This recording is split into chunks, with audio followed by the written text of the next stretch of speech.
Hello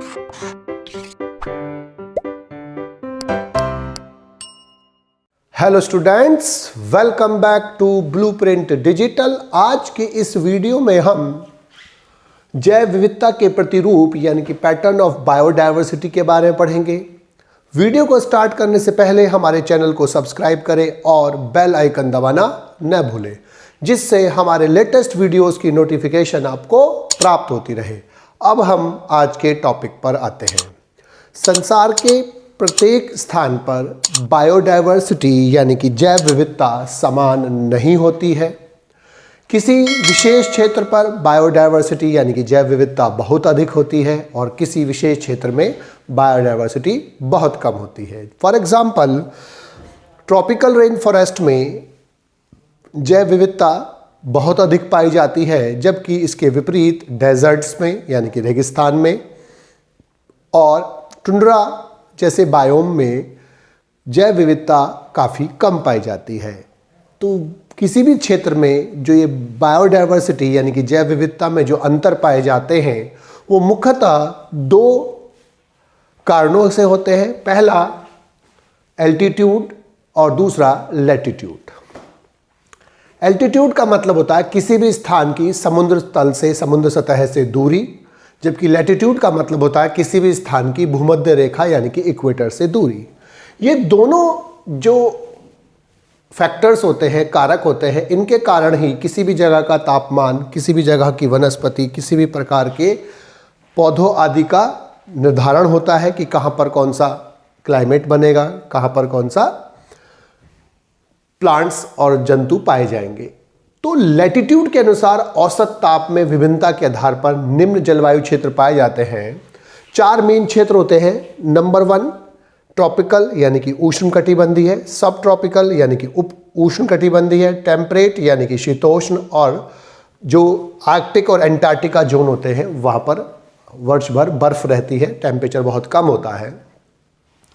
जो एक पृथ्वी के बिल्कुल मध्य में एक आभासी रेखा होती है, इमेजिनरी लाइन होती है, हम उसे भूमध्य रेखा यानी कि इक्वेटर कहते हैं। इक्वेटर से 20 डिग्री नॉर्थ और साउथ में, ये नॉर्थ पोल है, ये साउथ पोल है, तो जो रीजन होता है हम उसे उष्णकटिबंधीय क्षेत्र बोलते हैं। 20 से 40 को उप उष्णकटिबंधीय और 40 से 60 शीतोष्ण टेम्परेट रीजन, यहाँ पर ठंड रहती है। लेकिन साउथ पोल पर एंटार्क्टिका और नॉर्थ पोल पर आर्कटिक जोन होता है, जो हर वर्ष भर बर्फ से जमे रहते हैं। तो 4 मेन जोन होते हैं, ट्रॉपिकल, सब ट्रॉपिकल, टेम्परेट और आर्कटिक और एंटार्क्टिका जोन। भूमध्य रेखा पर यानी कि इक्वेटर पर प्रकाश, सूर्य का प्रकाश सर्वाधिक होता है और जैसे जैसे पोल्स की तरफ चलते हैं वो कम होता जाता है। इसके कारण इक्वेटर पर ताप सबसे अधिक होता है, जैसे जैसे पोल्स की तरफ चलते हैं ताप घटता है।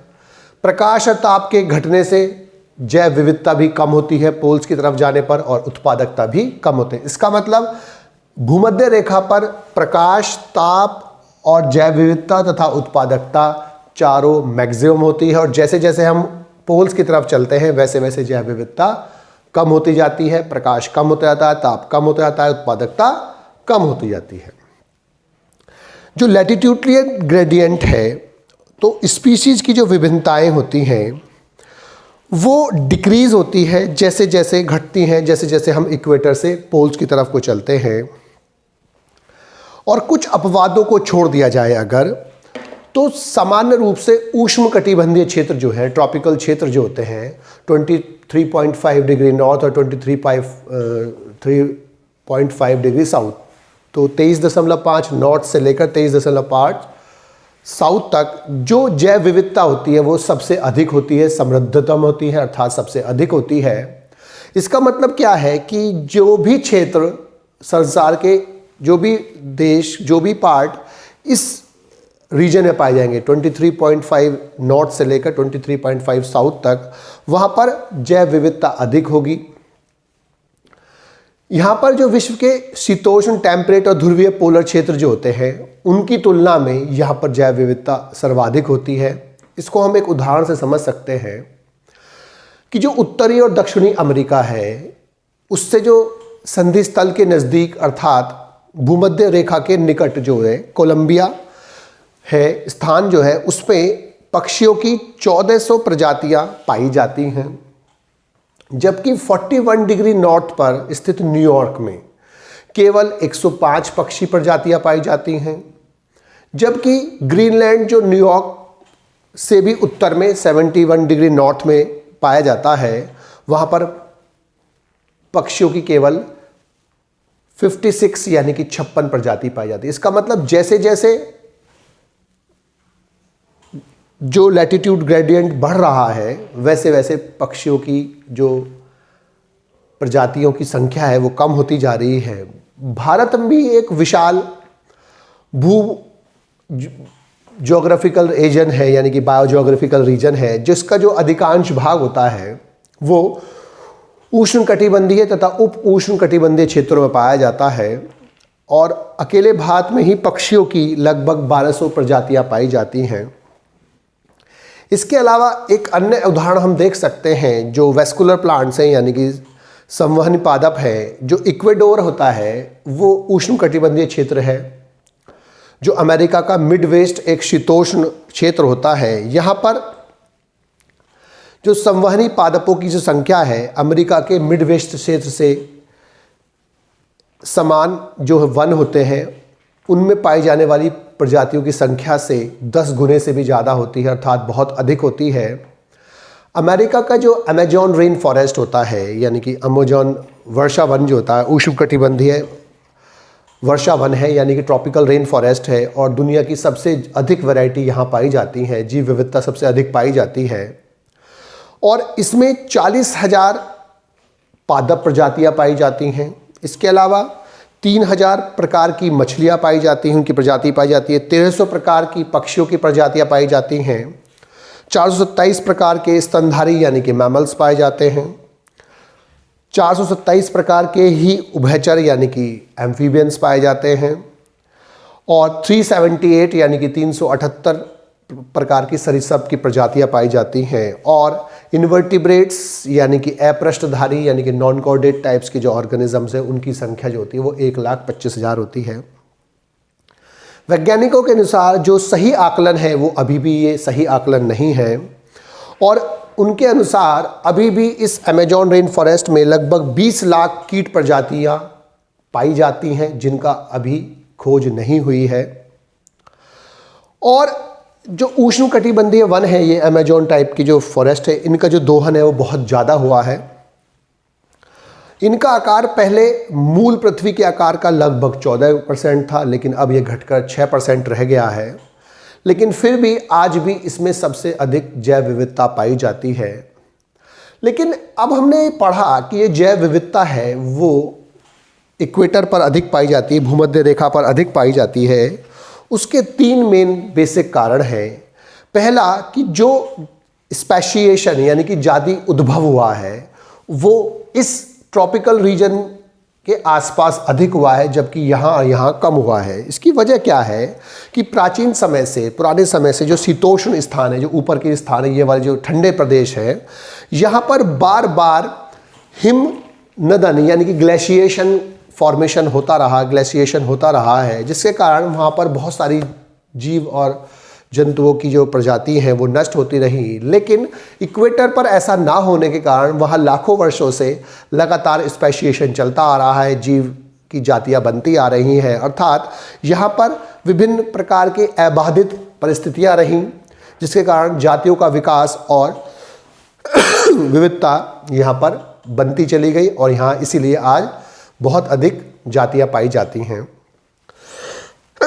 सेकंड है, यहाँ पर शीतोष्ण क्षेत्रों की तुलना में जो मौसम है यानी कि जो पर्यावरण है उनका जो वेरिएशन पाई जाती है, उनमें जो विभिन्नता पाई जाती है बहुत कम पाई जाती है, यानी कि मौसमी परिवर्तन यहाँ पर कम होते हैं। इसके कारण यहाँ पर जो पर्यावरण होता है स्थिर होता है, जाति अधिक पाई जाती है, समृद्ध हो जाती है, और उनमें निक स्पेशलाइजेशन अधिक होता है, जिसके कारण उष्णकटिबंधीय क्षेत्रों में सर्वाधिक जाति विविधता पाई जाती है। तीसरा, जो ट्रॉपिकल रीजन है यानी कि जो इक्वेटर के पास रीजन है, वहाँ पर सर्वाधिक सूर्य का प्रकाश पड़ता है, जिसके कारण मोर सोलर एनर्जी के कारण, अधिक सोलर एनर्जी के कारण फोटोसिंथेसिस अधिक होता है, प्रकाश संश्लेषण ज़्यादा होता है और उत्पादन यानी कि प्रोडक्टिविटी ज़्यादा होती है, जिसके कारण जैव विविधता प्रोत्साहित होती है, जैव विविधता अधिक होती है। अब स्पीशीज एरिया डायवर्सिटी यानी कि जातीय क्षेत्र विविधता की किस क्षेत्र में कितनी विविधता पाई जाती है, इसको अध्ययन करने के लिए जर्मनी के महान प्रकृतिविद और भूगोल शास्त्री अलेक्जेंडर वॉन हम्बोल्ट ने अध्ययन किया और उन्होंने देखा कि जैसे जैसे हम किसी क्षेत्र की एरिया को यानी कि क्षेत्रफल को बढ़ाते जाते हैं, अर्थात हम जैसे जैसे एक एरिया जिसमें हम जैव विविधता का अध्ययन कर रहे हैं, हमने एक छोटा सा एरिया लिया और उसके बाद हमने उसका एरिया और बढ़ाया, फिर और बढ़ाया, तो उन्होंने बताया कि जैसे जैसे हम क्षेत्रफल बढ़ाते जाते, एरिया बढ़ाते जाते किसी भी क्षेत्र का, और उस एरिया को बढ़ाने पर जब हम उसकी बायोडायवर्सिटी का यानी कि जैव विविधता का अध्ययन करते हैं तो जैव विविधता भी बढ़ती जाती है। अर्थात जितना अधिक एरिया लेते हैं हम, उसकी जैव विविधता उतनी ही अधिक होती जाती है। अब यानी कि जाति अधिक समृद्ध होती है, जाति समृद्धि पाई जाती है। जब हम जाति वर्गकों और जाति समृद्धि और वर्गकों की जो व्यापक किस्मों को जब क्षेत्रों में बीच देखते हैं और उसके बीच में संबंध स्थापित करते हैं कि किस क्षेत्र में कितनी प्रजातियां पाई जाती हैं और उसको लघुगुणक पैमाने पर एक सीधी रेखा से दर्शाते हैं, तो इस संबंध को हम इस समीकरण से प्रदर्शित करते हैं कि log x equal to log c plus z log a, जहां पर s क्या है, जाति की समृद्धि है, z रेखीय ढलान है यानी कि समाश्रण गुणांक यानी कि रिग्रेशन कॉफिशिएंट है, c जो है y यानी कि अंतःखंड यानी कि इंटरसेप्ट होता है। तो पारिस्थितिकी वैज्ञानिकों के अनुसार या हम्बोल्ट के अनुसार कि जो z का मान होता है वो 0.1 से 0.2 परास के बीच में होता है, यानी कि जो ये वर्गीय समूह है और उसका जो क्षेत्र है वो आपस में निर्भर नहीं करते, अर्थात किसी भी वर्गीय समूह में जो क्षेत्र होता है वो निर्भर नहीं होता है, यानी कि क्षेत्र पर निर्भर नहीं होता है। इसका मतलब क्या है कि चाहे वो ब्रिटेन हो, चाहे वो टेक्सास हो, चाहे वो भारत हो, चाहे वो किसी भी जगह की हम बात करें, तो z का मान हमेशा निश्चित होता है, यानी कि रिग्रेशन कॉफिशिएंट जो होता है वो कांस्टेंट होता है।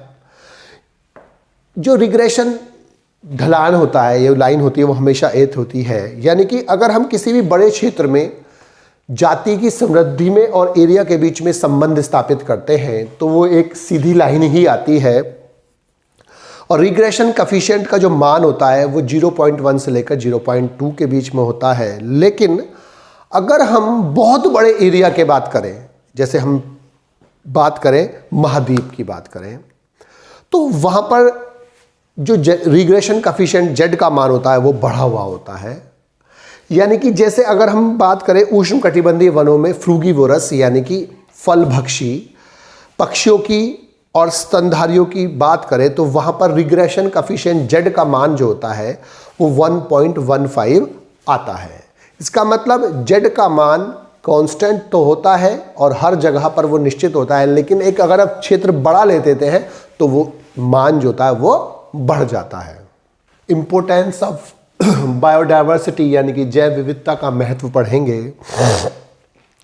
जो बायोडायवर्सिटी का समृद्ध होना यानी कि रिच बायोडायवर्सिटी का होना किसी भी इकोसिस्टम के लिए आवश्यक होता है। ये रिचनेस जो होती है वो यानी कि जो बायोडायवर्सिटी का समृद्ध होना होता है वो मनुष्य के लिए भी लाभकारी होती है, अन्य जंतुओं के लिए भी लाभकारी होती है, इकोसिस्टम के स्थायी होने स्टेबलाइजेशन के लिए भी ज़रूरी होती है और इसके अलावा ये प्रोडक्टिविटी को बढ़ाने में यूज़ होती है और इकोसिस्टम की हेल्थ के लिए भी आवश्यक होती है, अच्छी होती है। सबसे पहले जो यूज़ है बायोडायवर्सिटी का वो है स्टेबिलिटी ऑफ इकोसिस्टम। कोई भी बायोडायवर्सिटी, किसी भी जगह की बायोडायवर्सिटी अगर रिच होती है तो वो इकोसिस्टम के स्टेबिलिटी के लिए अधिक अच्छी होती है। जो कम्युनिटीज़ जिसमें ज़्यादा इकोसिस्टम, ऐसे इकोसिस्टम जिसमें ज़्यादा कम्युनिटीज़ पाई जाती है, बायोटिक कम्युनिटीज़ ज़्यादा होती हैं या जिनमें ज़्यादा ऑर्गेनिज्म पाए जाते हैं, ज़्यादा विभिन्न प्रकार की वैरायटीज़ पाई जाती हैं, वो ऐसे इकोसिस्टम से अधिक स्थायी होते हैं जहाँ पर बायोडाइवर्सिटी कम पाई जाती है। और वो जो डिस्टरबेंस होते हैं नेचर में, जो इकोसिस्टम के सामने परेशानियाँ आती हैं, उनको आसानी से बर्दाश्त कर पाते हैं और उनके प्रति रेजिस्टेंट होते हैं, प्रतिरोधी होते हैं उनके लिए। एलियन स्पीशीज़, जो बाहर की स्पीशीज़ आती हैं उन्हें हम एलियन स्पीशीज़ बोलते हैं, वो भी वहाँ पर आसानी से प्रवेश नहीं कर पाती हैं। अगर कोई इकोसिस्टम का पार्ट नष्ट हो जाता है, डिस्ट्रक्ट हो जाता है, तो इससे पूरा इकोसिस्टम डिस्ट्रक्ट नहीं होता और कुछ समय बाद वो जो डिस्ट्रक्ट हुआ पार्ट है, नष्ट हुआ पार्ट है, वो पुनः वापस ठीक हो जाता है।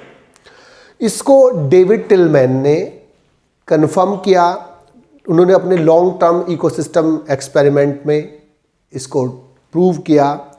एक आउटडोर प्लॉट में उन्होंने अपना एक्सपेरिमेंट किया और उन्होंने बताया कि जितनी अधिक डाइवर्स कम्युनिटीज़ पाई जाती हैं, अर्थात मोर स्पीशीज़ डाइवर्सिटी वाली जो कम्युनिटीज़ होती हैं, वो हमेशा कांस्टेंट प्रोडक्टिविटी यानी कि उत्पादकता शो करती हैं और बायोमास कांस्टेंट रहता है उनका, और वो हायर प्रोडक्टिविटी के लिए रिस्पॉन्सिबल होती हैं। यानी कि जितनी अधिक बायोडाइवर्सिटी पाई जाएगी उतनी ही अधिक प्रोडक्टिविटी और बायोमास भी पाया जाता है। दूसरा, source of food and improved variety. जो सेवरल थाउजेंड स्पीशीज जो होती है प्लांट्स की वो और एनिमल्स की, वो फूड प्रोवाइड कराती है ह्यूमंस को, और लेकिन फिर भी 85% जो पूरे वर्ल्ड का फूड होता है वो 20 से भी कम प्लांट स्पीशीज, जिसमें वीट, राइस, मेज, बार्ले एट्सेट्रा होते हैं, उनसे प्राप्त होता है। और इंक्रीजिंग ह्यूमन पॉपुलेशन की डिमांड को पूरी करने के लिए अधिक से अधिक जो एडिबल प्लांट स्पीशीज़ है उनका चयन होना चाहिए, जिससे सभी लोगों को खाना आसानी से प्रोवाइड कराया जा सके, दिया जा सके।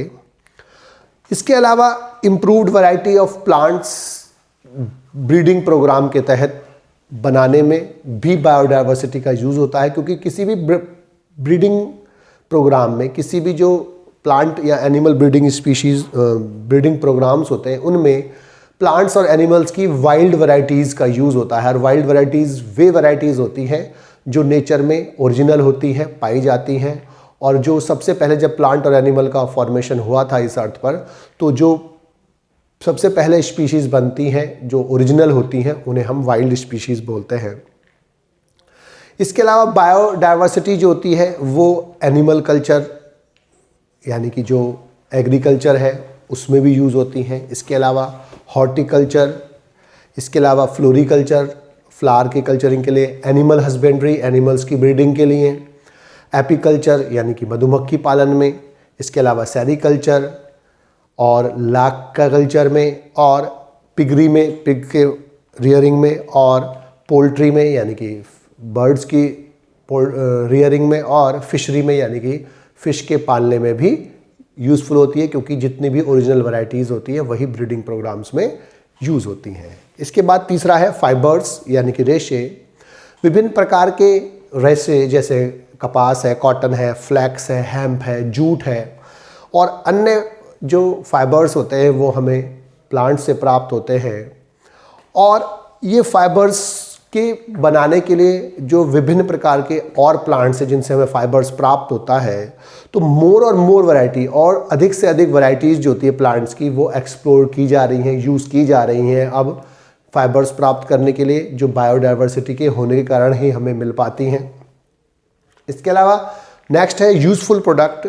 जो प्लांट्स होते हैं वो हमें बहुत सारे यूज़फुल प्रोडक्ट्स प्रोवाइड कराते हैं, जैसे गम्स हैं, रेजिन है, डाई है, परफ्यूम्स हैं, वैक्सेस हैं, लुब्रिकेंट्स हैं, hydrocarbons, rubber, latex, tannin, paper, चाय, कॉफ़ी, डाई, बहुत सारे फ्रूट्स, ड्राई फ्रूट्स हमें प्लांट से प्राप्त होते हैं। इसी प्रकार से हमें एनिमल से भी बहुत ज़्यादा चीज़ें प्राप्त होती हैं, जैसे वूल यानी कि ऊन प्राप्त होती है, लेदर चमड़ा प्राप्त होता है, सिल्क प्राप्त होता है, हनी प्राप्त होता है, लाख प्रेजेंट होता है, सिल्क प्राप्त होता है, और बहुत सारी प्लांट्स और एनिमल से हमें यूज़फुल प्रोडक्ट्स मिलते हैं जो बायोडायवर्सिटी के कारण ही मिलते हैं। अगर बायोडायवर्सिटी लॉस्ट होती है तो ये चीज़ें हमें मिलनी बंद हो सकती हैं। इसके अलावा ड्रग और मेडिसिन, बहुत सारी जो ड्रग्स हैं और जो मेडिसिन्स हैं जिनकी हमारे ट्रीटमेंट में यूज़ किया जाता है वो प्लांट्स और प्लांट प्रोडक्ट्स से प्राप्त होती हैं। जैसे कुनैन जो होती है वो सिनकोना की बाग से प्राप्त होती है जिसका यूज़ मलेरिया के ट्रीटमेंट में होता है। इसके अलावा यू प्लांट से टैक्सोल से टेक्सास से एक दवाई प्राप्त होती है, टैक्सोल, जो एंटी कैंसर होती है, जो कैंसर के ट्रीटमेंट में यूज़ होती है। इसके अलावा जितनी भी आयुर्वेदिक जो दवाइयाँ मार्केट में आती हैं उन सभी का स्रोत जो होते हैं प्लांट्स होते हैं। और आजकल करंटली 120 प्लांट स्पीशीज़ जो है उनसे दवाइयाँ बनाई जाती हैं, जो दवाइयों के निर्माण में वो यूज़ हो रही हैं। जो लगभग 25% दवाइयाँ होती हैं जो हमें प्राप्त होती है, वो 25% जो दवाइयाँ होती है वो 120 प्लांट स्पीशीज़ से हमें प्राप्त होती हैं। साइंटिफिक वैल्यू, जो एनिमल्स होते हैं वो बायोलॉजिकल और मेडिकल रिसर्च में यूज़ होते हैं।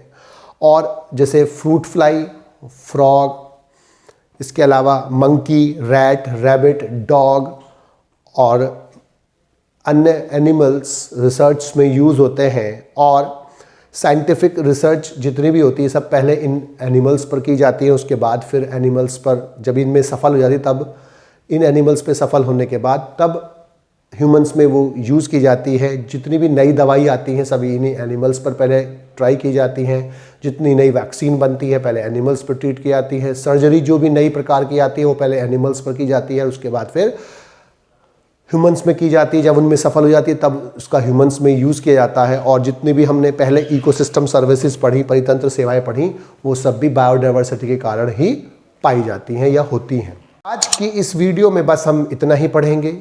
हमारी इस वीडियो को आप लाइक करें और अपने दोस्तों के साथ शेयर करें। यदि आपका कोई डाउट है तो आप हमें कमेंट करके बता सकते हैं। इस अध्याय को और अच्छे से पढ़ने और समझने के लिए आप चित्रा प्रकाशन की बुक एक्टिव जीव विज्ञान की सहायता भी ले सकते हैं।